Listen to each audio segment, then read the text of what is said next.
Imagine this is you. You killed enemy carry, you got 2 plates, Draven is sitting on a lot of gold. If he can spend this gold, he will be able to carry out this game very easily. There's a fight in bot lane and Draven is not there. The enemy jungle is AFK farming and laughing hard, while the Gragas is completely tilted and he's constantly blaming his AD carry. Yes, this is the AD carry's fault. What's up guys, my name is Bizais and I'm a League of Legends coach with over 6 years experience. Over 3,000 people booked my coaching with ranks between bronze and challenger. My job is to help our clients reach their dream rank, but most importantly, make them improve and find out the real mistakes that are holding them back. So we kill Jhin. Enemy jungle is not able to gank because if he does it, he dies. Draven is hitting the tower, that is good. The problem now is that Draven is keep pushing and Jhin is almost in the lane. So now he is in trouble. If he recalls, he loses the plate and the wave. If he stays, then he has no mana and Jhin has items advantage. Emerald AD carry decision making got him into a lose-lose situation. The worst thing is that now your jungle must punish the enemy AD carry trying to crush that wave. So how do you take plates the right way? Draven just killed both enemy AD carry and support. Now it's time to make them lose even more, so push the minions to the tower. How long can I hit the tower for? Well, that will depend exactly on the enemy's death timer. It takes 25 seconds to get back to the lane and we will see Jhin is on 11 seconds death timer. That is 36 seconds until we lost our chance of recall. Remember that recalling takes 8 seconds, so we gotta recall ideally when he's around tier 2. This way, he won't be able to attack Draven, stop his recall, or Jhin won't be able to push the wave into the Draven's tower before he arrives. Exactly right here, Jhin left base 12 seconds ago. He is halfway, which means if Draven touches the tower even once, Draven won't be able to recall without either dropping a wave or a plate. This is making Jhin get back into the game. Yes, this is Emerald Draven and this guy does not know when and when not to take plates. One of the reasons why you're feeling very lost in the mid game is that you don't know when to group on mid lane. And it's very simple. You need to group after the tower is gone. But many people, what they do in lower elos, once they get the tower and they have a lead like this Jhin 732, Jinx is dead, they are just going the tower. So now they should either just recall and go mid lane and try to play for the objective like Herald or for Drake or for top tower or for mid tower, because you want to use your lead from the bot lane to mid lane. You should not keep pushing onto the bot lane. Right now, it's pretty greedy because one, Sylas and Jinx, they will be in the tower, so it's very hard to dive them into the tier 2. And remember that the deeper you are into the enemy side, the easier it is for them to actually rotate on you. So if there is TP from Xerath, TP from Ryze, ulti from Ryze, Xerath ulti, they have so many things that they can actually look to catch you. So this is why ideally at this point you are just going mid lane. So we actually see Sylas on the top lane right now. We actually see that the Xerath is on top lane. They have a Yorick in jungle, which is a very troll pick in terms of like what it provides to the team in terms of engage. So Jhin and Nautilus are still pushing. So if they would have one situation, one case where they should push it, it would be now, because Yorick is basically useless jungle, Sylas is top lane, everyone is top lane, everyone is fighting top lane, so let's keep pushing. But again, this tower is very difficult for you to get it. Again, it's the second tower of the game. It takes a while for you to get it, so very rarely you can get it after the first wave. As you can see, you need it on the second wave. But you see how much time the Jhin wasted here. How much time that he could have just been into this fight for this Herald is in 1 second. He could just win the fight top, then push mid, take the tower mid lane, group top, take the tower top lane, play with the jungle, do something and use your lead. Because at this point right now, the chances that you're going to get caught, you spend so much time, spend over 2 minutes on bot lane to try to get this tower. You did kill the Jinx, but Jinx is already behind. She's 2-8. What are you trying to do? Make her 220? Of course you're gonna get pranked, because there is so many things that they can actually just throw at you just because you go for the second tower. So this Jhin, we see, yeah, he's just losing so much pressure. He's just losing his lead. He just drops shutdowns. Now we actually need to drop mid lane as well. This is all because of the Jhin decision making, right?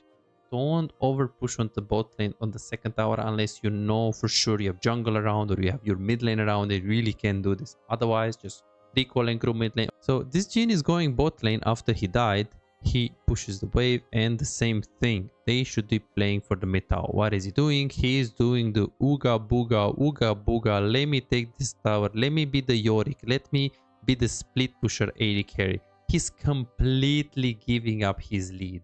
He's completely inting. Of course, we're talking about platinum, emerald, which people make massive mistakes, especially low emerald and platinum and gold. So this is like a super basic thing why he's not able to convert his lead. Are you an AD carry main who feels like no matter how well you play, win the lane, make good decisions, play mechanically well most of the times, but you still have no real impact? You crush it one day, win 5 games in a row and feel unstoppable, but the next day you lose every single game and start doubting yourself. Am I even a good AD carry? What can I do if enemy top lane and mid lane are so fed? Imagine a world where you never let the lead slip away. You know exactly how to push your advantage, exactly when to rotate at the right time, and how to control objectives so you can snowball the game. A world where as AD carry you don't feel forced to make risky plays and you don't drop your lead. But you don't have to imagine it, you can make it a reality. This is Martin. He was grinding games, watching guides and trying his best, but none of it seemed to work. The problem? He was focusing on the wrong things. You don't improve just by playing more games, you improve by fixing the small mistakes that cost you wins. And that's a problem that most AD carry face. From Platinum 3 to Diamond in 2 months. Billy found himself making the same mistakes over and over again, engaging at the wrong time or mispositioning in teamfights, dying for no reason, and he even knew some of the mistakes but he didn't know how to fix it. He would find himself guessing what to do next, unsure whether to push, rotate or fight while feeling completely lost in the mid game. Now, he knows exactly what to do at every stage of the game and his results speak for themselves. Silver to Emerald in a month. Shaquille went from Diamond 4 to Challenger. Alex went from Gold to Grandmaster. And they are not alone, they are part of a growing community of over 3,254 players who have taken coaching and transformed their gameplay. But here is the truth, this was not overnight and it was not effortless. Shaquille spent 2 years grinding to reach Challenger, not by playing more, but by playing smarter. Alex dedicated 26 months refining his skills and climbing to Grandmaster once he started focusing on what actually matters. So no, this is not a one session and you'll climb instantly, promise. If you're looking for that, if you're looking for a shortcut, this isn't it. But if you're willing to put in the time, willing to put in the effort, apply the right mindset and focus on the details that actually matter, this is the proof that coaching actually works. You're closer to being a great AD carry than you think. Most players just need to uncover what's actually holding them back. That's it. You could keep grinding, watching random guides and hoping for progress, but how much time will you waste before realizing something is missing? You could finally find the real mistakes that have been keeping you stuck and start making real progress. You have already put in the effort. Now let's make sure it pays off. Book your coaching session now at bizaz.com. We've got the Zaya that immediately rotated to the mid lane. She's pretty strong. As we can see, she has a pretty significant lead onto the Jhin 1-4. She goes onto the mid lane, so what should she do right now? Well, since she's mid lane and Akali is grouping both, which is the best case scenario, you need to stay mid and you need to play for objectives and for teammates. For teammates, meaning that if your teammates are making a play, minimum 2 people are trying to make a play, trying to hover a play, let's say onto the enemy red buff, let's say onto the enemy blue buff. You should be following your teammates. But most importantly, you should be following objectives. As we can see on the map right now, the objective is the Herald. There is no Drake right now. And there is also top tower that we can get in a very short period of time because of Yorick or mid tower. But most importantly, objectives and teammates. Rift Herald and teammates would be Thresh because he's your engage, and specifically your jungle dictates mid game. Jungle is the boss in terms of telling you what to do in the mid game. So here, this guy is pushing mid lane, and the moment he's pushing mid lane, it's obviously pretty good. He wants to get prio. He needs to try to sync to his teammates because his Thresh is in base and his Warwick is going to finish his Gromp in like 15 seconds. So after he's pushing this, the most important thing is that one, he needs to hover top side here. This angle, in case he's getting invaded or something happens on top lane, he can immediately move. He can't really lose his tower because the next wave didn't even respawn. So if Jhin wants to push, then he can't do it. So in this case, we see this guy is like a platinum hard stack player. Look at his clicking. He's very confused. He doesn't really know what to do. He's clicking on the right, which is the worst thing that you can do. What the fuck are you doing here? Your jungle is on top side. He's about to start the Herald. Your, your top lane is fighting. You need to hover top side. Your support is also pathing to top lane so he can get vision. Why would you get vision here where we don't know where is Amumu? He could be here. He could be into these brushes. Why would you do this? Why would you do this? This is very bad. And now we see that Warwick is finishing Gromp, and let's see what Xayah does. It's very simple. She should play for her jungle. She gets some unnecessary poke. She gets the push right here, and after she gets the push, she needs to play for objective. So we see it on the minimap right now. There is that objective. So she stays on the right hand side, which is horrible. She should play around her teammates. Right now, instead of following Thresh right away and being closer to him, she's way too far. So what's going to happen now? She's trying to actually get the Zerat instead of being with Thresh for the objective. So she's completely lost in the mid game. Why? It's because she didn't play for the objective. She didn't know that this is what we need to play for. She didn't know that we need to play for the top side, not for the bot side, and we should hover the top side angle. So she didn't know any of these things, and that is very, very bad. In the mid game, that is how you play it. And if there is no objective spawning, then you should play for your teammates. Your teammates starting a fight or hovering.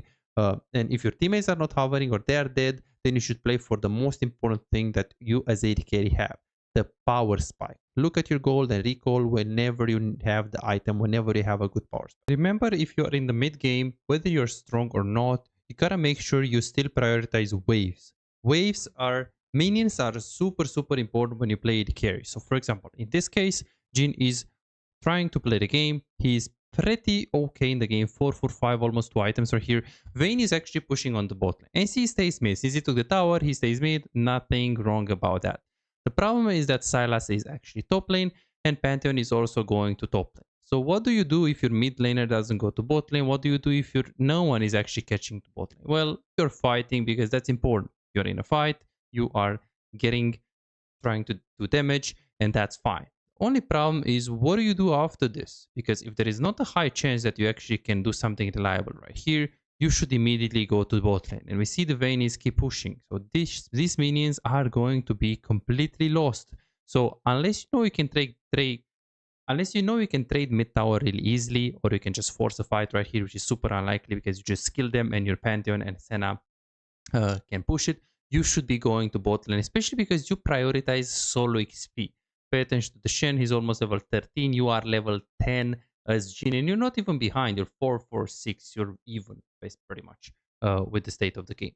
So you should be looking to take the wave on the bot lane. You should be looking to still catch the waves on the side lane, not just let them there. If Pantheon doesn't go there after pinging, so you can push mid lane, then let Pantheon push mid, especially because you're low, and you go bot and you catch that wave. You can't just give up the farm onto the bot lane. You cannot just overextend on mid lane and do this. This is a super, super low elo. Now Diana catch the wave, but it's pretty inefficient because jungle taking minions is not getting as much as an AD carry getting the minion. So don't do this. Always when you're mid lane, pay attention to the bot wave, and if the bot wave is into your tower or coming into you and no one is fixing it, you're more than happy to go and take it, to fix the wave state, to push it into the second tower right here. Don't be too deep, but you gotta catch that wave. Let's pay attention to this area right here. Just 83 farm, plays against AP bot lane, Annie, and she is trying to fight. She eventually goes on the Ivern, she tries to kill, and she does it really well. At the moment, she is quite low, so what should she do? Well, in this case, she should go for the recall. She got some cash, so now she should just go for the safe play. We should know that by this time, the Annie should come pretty close to the second tower soon. So what does the Zuri do? Well, she stays for a word, no problem at all. But this is a problem. She is going mid lane. There are a few problems here. First, Annie should return very soon. We see her on the map right now. So the tempo is incredibly garbage. 2, if you're thinking that you want to play for grubs, then it's way too far. The distance between her and the fight is massive. It is crazy. And then if she thinks she can kill the enemy mid laner, I mean, even if she could, which is super unlikely because you're Zeri with low HP and without ulti, even if you kill her, it doesn't matter because you're going to lose the bot, you're going to lose the tower, right? A lot. You're going to lose a lot of plays. So in this case, the only positive variable is that Zoe is very low. But in terms of the distance, it's way too far. In terms of the HP and resources that Zeri has, she's too low. So let's see what's going to happen with this silver Hardstack AD carry. Look at this. She just goes and she doesn't think. She just tunnel vision. Oh, now I can get a kill right here. I guess I'm gonna do it. Yeah. And Annie says, thank you very much. I'm just gonna get the tower. And now she recalls, but she lost so much time. She lost so much tempo. This is the next example that we have, and it's going to be on a Twitch. So let's take a look at this. So our jungle is top lane. We're doing grabs. Diana is mid lane, and it looks like we have a little bit of a slow push into us. We don't know what is the enemy jungle. People are just playing safe. So what should Twitch do right now? Well, he's just hitting the wave. He doesn't really do anything crazy, but now the Velcros just came from the river. So it is pretty intuitive that they are on Drake at the moment. So what should Twitch do right now? Well, at this point, he should think about number advantage and the distance. The distance, well, it's pretty close because it's on the Drake. So if he wants to move, he could. It's just one screen away. He just moves his camera and it's right there. So he can move in terms of the distance.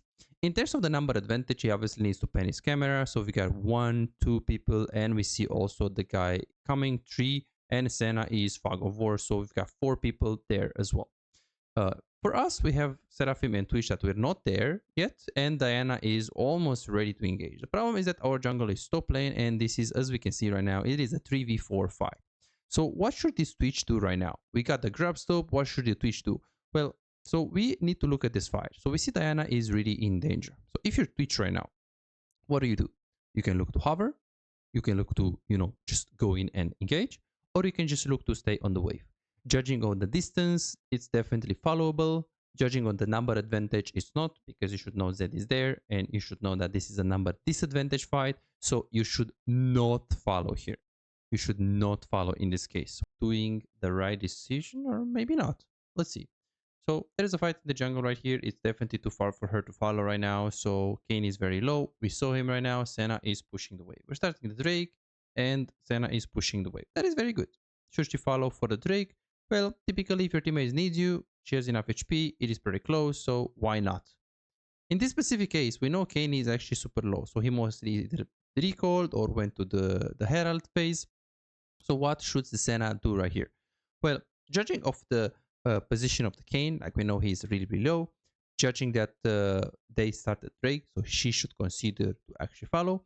But in this case, we do have a lot of vision, as we can see right here, and we have Prio mid lane, which is incredibly important. So Kayn recall right here, most likely. We have Prio mid lane. We do have enough damage for the Drake with the Titanic Hydra on the Shen. So if this guy is good, he doesn't care about the Drake. He just goes for the tower. He just goes for the pressure. We can see this is a Hardstack player, so makes the wrong decision. Why is she following? There is no need for her to be here. Yes, of course, if the Kayn was on the map, he was full HP, or if they didn't really have vision right here, then staying and trying to follow is good, because in many cases, Kayn can come over the wall, a fight can start, and if you're not there immediately, you can just lose. But in this specific case, with the variables that we talked about, she should just be on bot lane and just push the wave. There's no reason for her to be here, right?